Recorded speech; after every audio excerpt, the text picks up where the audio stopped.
CM చంద్రబాబుకు 6 rank, చదువుల మంత్రి నారా లోకేష్కు 8వ ర్యాంకు, పర్యాటక మంత్రి పవన్ కళ్యాణ్కు 10వ ర్యాంకు.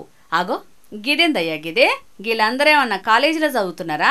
గీ ర్యాంకులేంది మిల్లోళ్ళేంది అని అంటారా? గీ ర్యాంకులన్నీ ఏపీ సీఎం బాబుసారు ప్రకటించిండుల్లో. గడిచిన 6 నెలల్లో మంత్రుల పనితీరు మీద గీ ర్యాంకులను ప్రకటించిండట. ఫైళ్ల క్లియరెన్స్ ఆధారంగా ఎవలెవలు ఎంత కష్టపడ్డారో అన్ని లెక్కలేసి గీ ర్యాంకులు ఇచ్చిండట. అయితే మంత్రులు ఎన్ఎండి ఫరూక్, కందుల దుర్గేష్, కొండపల్లి శ్రీనివాస్, నాదెండ్ల మనోహర్, బాల వీరాంజనేయ స్వామి మొదటి 5 ర్యాంకులు కొడితే సీఎం చంద్రబాబు సారు 6వ ర్యాంకు కొట్టిండు. అన్ని ర్యాంకులు ఇచ్చినాక మంత్రులందరూ నిమ్మలంగా ఉంటే నడవది.